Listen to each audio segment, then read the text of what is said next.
point, possibly the worst road in America.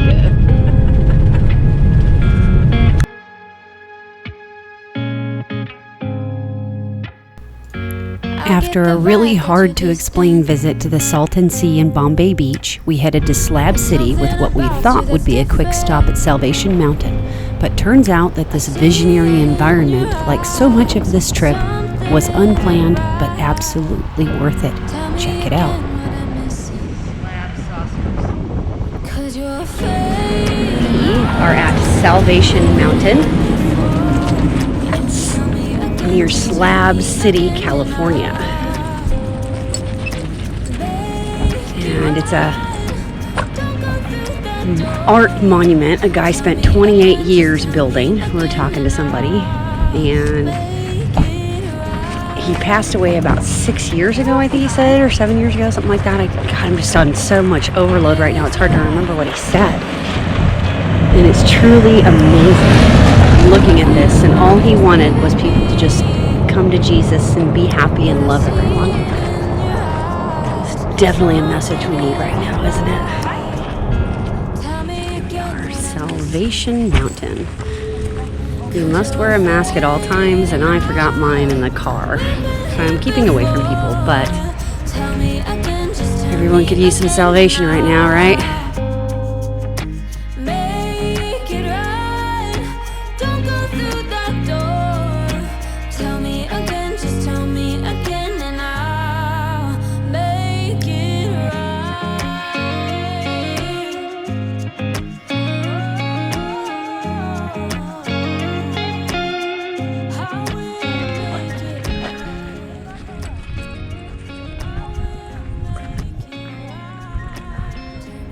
Jesus, I'm a sinner. Please come upon my body and into my heart.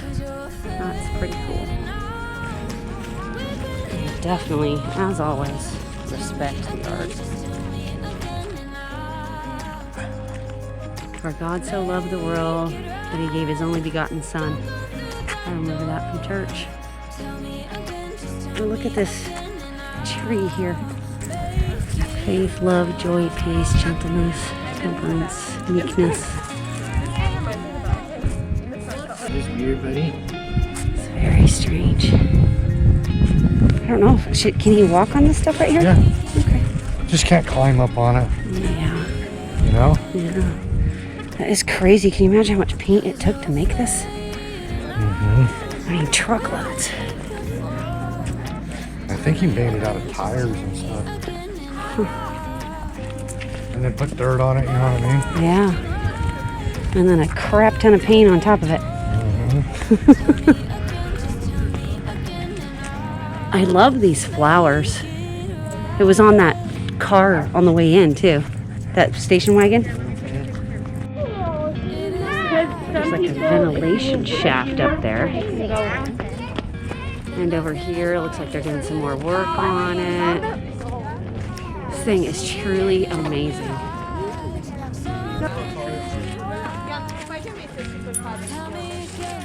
It goes like all the way back.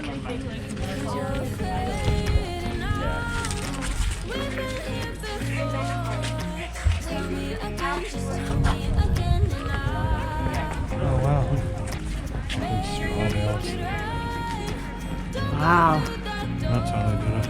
Straw bales. Huh. And satellite dishes. And whatever. Tires, I'm sure. Windows. Look at these windows up here. Mm-hmm. And this one. That's cool.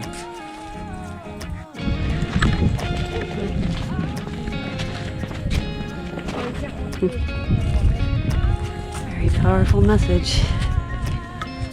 It's like they're trying to get people to recite it a lot, because I've seen it written at least 5 or 6 times.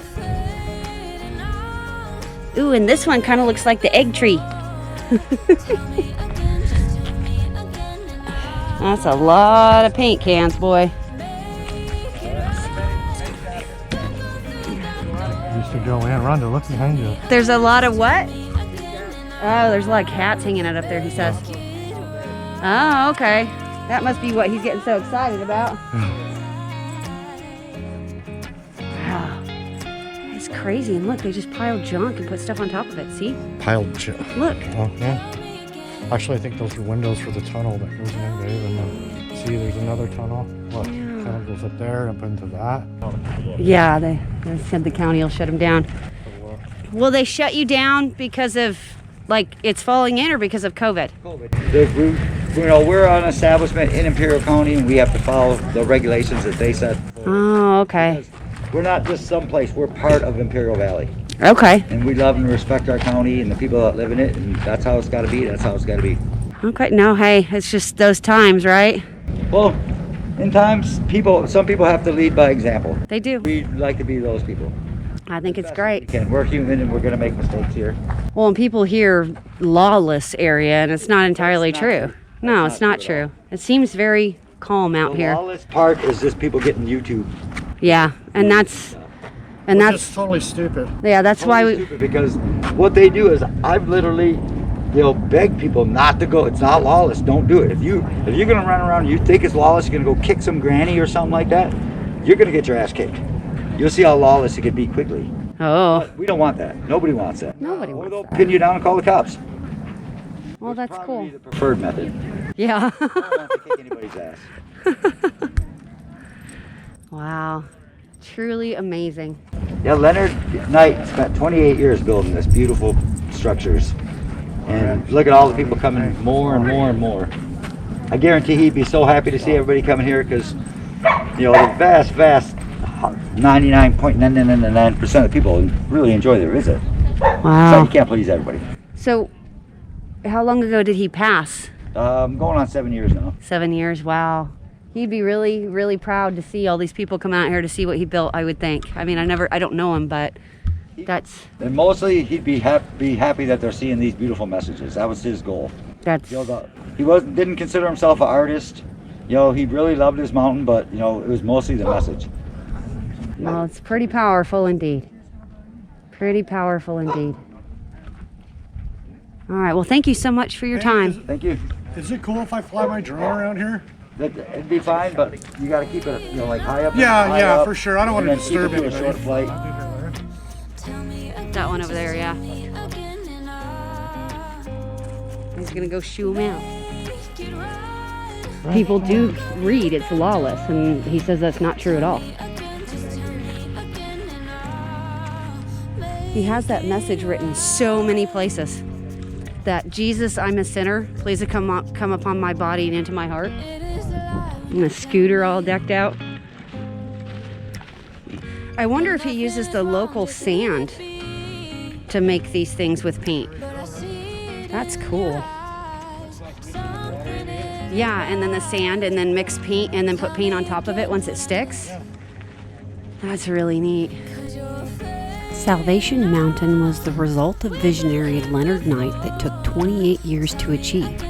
Though during his life most thought him crazy, this visual monument was his creation birthed out of old tires, garbage found in the desert, straw bales, and over 500,000 gallons of latex paint. Aaron Huey of National Geographic stated, "What started as a small monument made of dirt and painted cement became, over time, a sprawling adobe and hay bale mountain complex.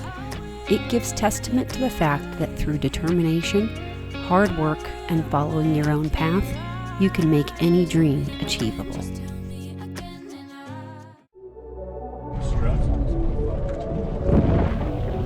When we were researching about Slab City before we got there, it was hard to really understand just what to expect.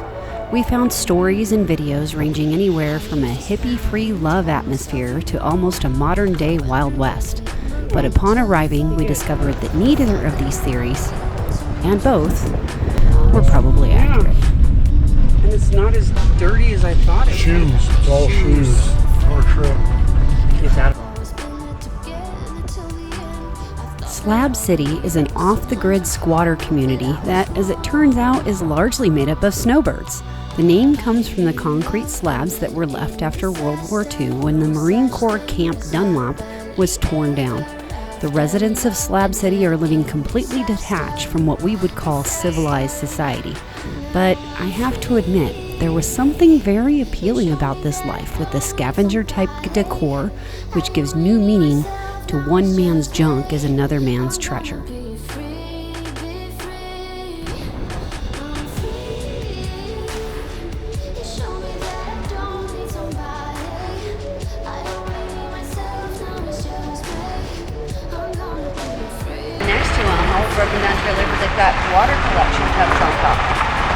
solar panels. And then they've got wind turbines, little mini wind turbine generators. It's like an art museum. Yeah. This is the hostel. Oh, you see that skeleton in the planter? No. Get way back.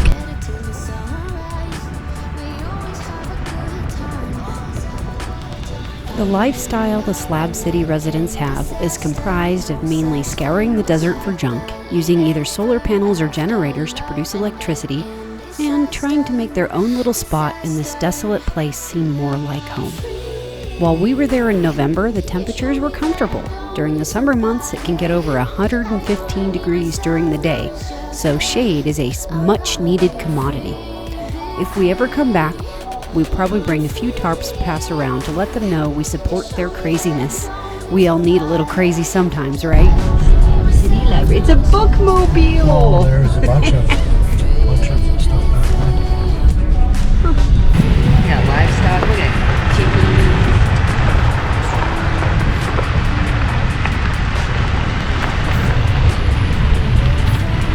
House and farm. No taxes. Get some solar panels and water collection. I wonder if this area is going to increase in size once the repercussions of COVID hit. You know? Oh, ways to get out. Eco Village.